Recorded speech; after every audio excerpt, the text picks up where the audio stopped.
Hello everyone! In today's video, I'll show you 3 recipes for dehydrating orange slices, and we'll do a little taste test in the end to see which is better. First things first, let's get the oranges prepped. First, they need a good rinsing or washing since you never know who or what touched these oranges. And then out comes the mandolin. And I'm going to slice these pretty thin. I'd say about 1/8 of an inch. The thinner you can slice these, the faster they will dry. I still want them to be whole slices. They look really nice if they stay whole. So do the best you can to slice these as thin as possible while still keeping them whole. The mandolin with a sharp blade makes a big difference. I tried slicing these with a knife and really had a tough time with that, so use a mandolin if you have one.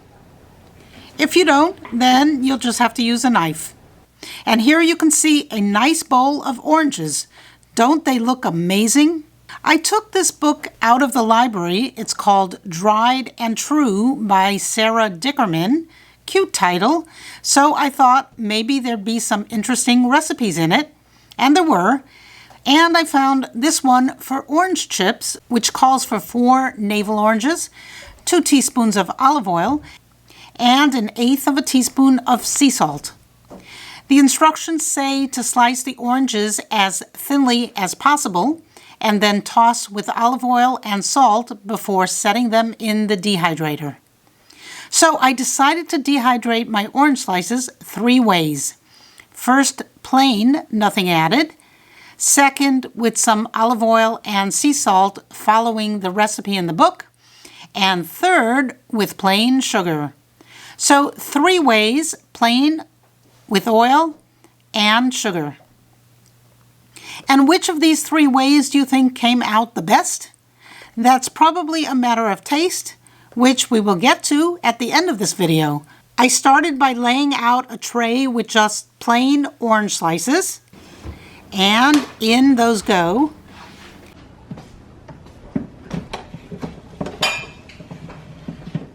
Next, I tossed the orange slices in olive oil and sea salt mixture until they were well coated, and in that tray goes. And last, dipping each of the slices in sugar, both sides and also the edges. This was very time consuming, but my fingers were, how shall I say, finger licking good. And that took care of the 4th and 5th trays. And then on the last tray, since I had used up all my oranges, I put some pineapple slices there. My dehydrator has a manual dial control for the temperature and a handy guide printed on top, so I set the temperature to 145 degrees Fahrenheit. You can use a lower temperature if you want, but it will take longer to dehydrate. And now it's set and we wait. It should take around 12 hours to dehydrate, depending on how thin or thick the slices are, how humid my environment is, and how much moisture was in the oranges. The juicier the oranges, the longer it will take to dehydrate, right? Okay, it's 12 hours later, and let's see what we have. This is the plain tray, and nothing on these babies, and they do look nice, and they look done. The test will be if I try to bend them and they snap when they're done. This tray is the olive oil recipe from the book, and this tray is the sugar-coated slices. Here I have all 3 types laid out, ready for me to taste test.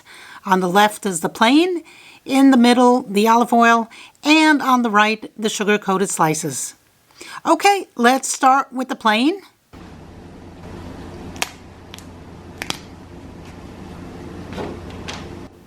And you hear that? It passed the snap test. That is good. But if I peel the peel off, it's even better. I'm not a big fan of the peel, unless it's dipped in chocolate, maybe. But this piece without the peel is absolutely delicious. Just plain, no oil, no sugar, and very delicious. Now let's take a look at the olive oil one. And it also snaps nicely. And sorry, but I really don't like the peel, and I'm not impressed. It really doesn't need oil. So much for that recipe. And last is the sugar-coated slices. And this does not snap. So this will need to be dehydrated for a bit longer if I want to get it completely dried, since there's still some moisture in there. Let's see if this smaller one is done. And it's also a little bendy. But how does it taste? Ooh, this is really good. The last tray with the sugar-coated slices had to go back in the dehydrator for another 2 or 3 hours until they were done to crispy perfection. So, which was best? Well, I can say for sure that the one in the middle, the olive oil-coated slices, those were not good, in my opinion. So it was really a tie between the plain and the sugar-coated, depending on how sweet a tooth you have. Really, the plain slices without any sugar, those were sweet enough, and I have a sweet tooth, so for me to say that means that they were really good enough without adding sugar. Try it both ways, plain and with sugar, and see which is more to your liking, but leave out the olive oil recipe. That was not good. The oil was really pointless.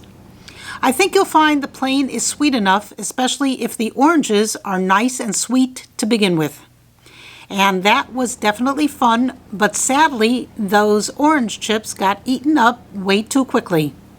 I hope you'll make some for yourself. Thanks for watching. Bye.